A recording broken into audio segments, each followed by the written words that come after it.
So welcome to Jumbo IS and welcome to our lecture series called Daily MCQ Practice. In this lecture series, we cover a particular day's current affairs through a set of 4 to 5 MCQs. The purpose of this lecture series is twofold. It's actually very simple. You see, we want you to revise your current affairs because it is only through revision that you will be able to consolidate these current affairs in your memory. Okay? And what better way to revise your current affairs than by getting the much needed MCQ practice? Right? Because current affairs forms a very important portion of your civil services examination, whether it's prelims or mains. Both these exams contain 40 to 50% of questions which are linked directly or indirectly to current affairs. Therefore, current affairs are of extreme importance. And as far as prelims is concerned, well, you cannot clear prelims examination without getting MCQ practice. No matter how much knowledge you have gathered, no matter how much you have studied, no matter how much you have revised your syllabus multiple times, if you haven't practiced enough MCQs, you won't be able to crack this exam, stage 1 of your civil services exam. But if you follow this lecture series regularly, if you cover 4 to 5 MCQs on a daily basis with me, well, then these 4 to 5 MCQs would add up to more than 1200 MCQs by the time you're ready for your prelims examination next year. And 1200 MCQs from current affairs alone. I'm not talking about other subjects like polity, history, geography. For that, we'll have separate lecture series. Just from current affairs. More than 1200 MCQs are more than sufficient. Okay? So make sure you make this lecture series a part of your daily routine. Make it a daily habit of yours. Alright? Okay. Enough of the introduction. Now let's straight away jump into the discussion, starting with question number 1. Consider the following statements regarding the Chief Justice of India. Okay? As per the Indian Constitution, it is the President who appoints CJI and other judges of the Supreme Court. In the Indian system, the senior most judge of the Supreme Court can only be appointed as CJI. The office of CJI comes under the purview of Right to Information Act 2005. Alright. Now look, as per Article 124 of our Constitution, because 124 deals with appointment of judges. Clause 2 of Article 124 says that it is the job of the President to appoint the judges of Supreme Court. Now, this is what's written in the Constitution, but what generally happens is that there is a collegium system, okay, which recommends to the law ministry the judges that are to be appointed. Okay, so basically there is this committee called collegium, okay, which consists of CJI plus 4 senior most judges of the Supreme Court. They recommend names for appointment to Supreme Court. Then those names are forwarded to the president, and president then appoints those judges. Okay, but this is something that is not mentioned in the Constitution. The Constitution says that it is a job of the president to appoint CJI and other judges of the Supreme Court. Okay, now how is CJI selected among these Supreme Court judges? Very simple. The outgoing CJI would name his successor. Okay, and that successor is generally based on seniority. So the senior most judge of the Supreme Court becomes CJI. Okay, so this is also correct. Now in 2019, Supreme Court decided that the office of CJI comes under Right to Information Act. Okay, so this is also true. All three statements are correct. Okay, question number 2. Which of the following statements regarding Armed Forces Tribunal are correct? It is a military tribunal that was established in 2009. The judicial members of this tribunal are serving High Court judges. No appeal against the order of this tribunal can be filed in any court of India. Okay, so look, for military personnel, for people who have joined Army, Air Force or Navy, there is this separate court system. And that separate court system is Armed Forces Tribunal. It deals with cases or disputes which are related to the personnel of armed forces.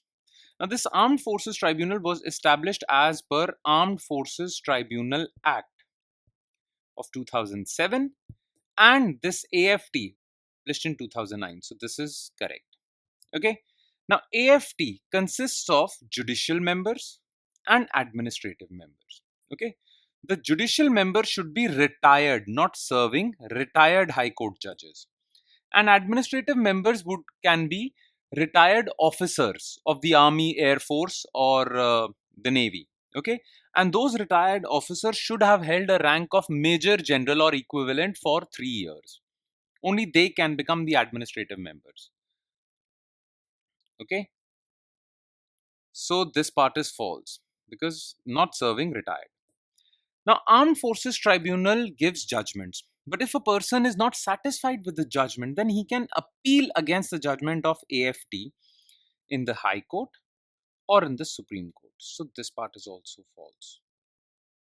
Okay, question number 3. Which of the following statements are not correct regarding Gelefu Mindfulness City? Okay, it is an ambitious project in the special administrative region of Bhutan along the China border.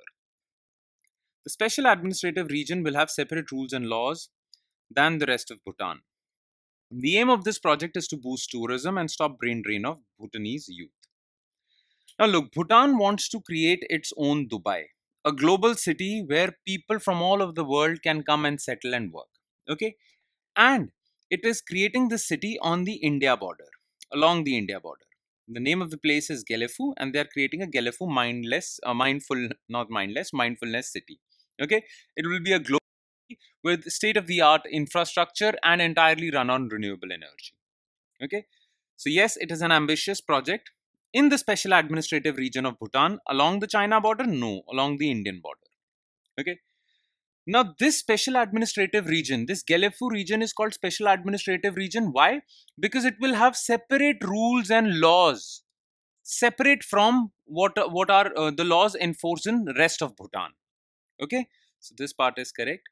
The aim is to boost tourism and stop brain drain of Bhutanese youth, because educated Bhutanese youth are going out of Bhutan and settling elsewhere because of lack of economic opportunities in Bhutan. So this is correct. But it is asked in the question, which of the following is are not correct. So only one is not correct. Okay. And last, consider the following statements regarding Maulana Abul Kalam Azad. He was the first education minister of India and served till 1958. He was one of the founding members of Jamia Millia Islamia University. He was awarded Bharat Ratna during his lifetime, which is India's highest civilian honor. Okay. So Maulana Abul Kalam Azad was a freedom fighter who fought for India's freedom and was a long-time member of the Congress. In fact, he advocated against joining Muslim League. He was against the two-nation theory. He was against the formation of Pakistan. He was in favor of Hindu-Muslim unity, and in fact, he was the ambassador of Hindu-Muslim unity. Okay. Now, Maulana Abul Kalam Azad became the first education minister of India from 1947, and he stayed there till 1958. Okay, so this part is correct. He has contributed a lot to the field of education. In fact, India's IITs, Indian Institute of Science, okay, UGC, University Grants Commission, Indian School of Planning and Architecture, all of these big names were established during his tenure. He was also one of the founding members of a central university, Jamia Millia Islamia, okay, which was initially established at Aligarh but later shifted to New Delhi. So currently Jamia Millia Islamia is in Delhi. Okay, so he was one of the founding members, and he was awarded Bharat Ratna. But he wasn't awarded Bharat Ratna during his lifetime. He was awarded Bharat Ratna, which is the highest civilian honor, but that Bharat Ratna was awarded posthumously. That means after his death. Okay, in 1992. So this part is false. He was awarded Bharat Ratna, but not during his lifetime. The answer is A. And with that, we come to an end of this lecture. With that, we conclude this lecture. Thank you so much for watching, everyone. And make sure you revise these questions which were discussed in today's lecture. And you can revise these questions by reading our PDF file. Okay, the PDF file for this lecture shall be shared on our Telegram channel. So all the questions discussed in this lecture, they have their written solutions. The written solutions to all these questions are available on our PDF file. That PDF file is available on our Telegram channel. And where can you find our Telegram channel? Well, below this video in the comment section, there is a link. Okay, you just click on that link, it'll take you to our Telegram channel. From there, you can download our PDF. And not just the PDF for this lecture, you can download the PDF of all the other lectures featuring on our YouTube channel. All right. On that note, I'll be signing off with the promise of seeing you next time with next day's current affairs through MCQs. Thank you, everyone.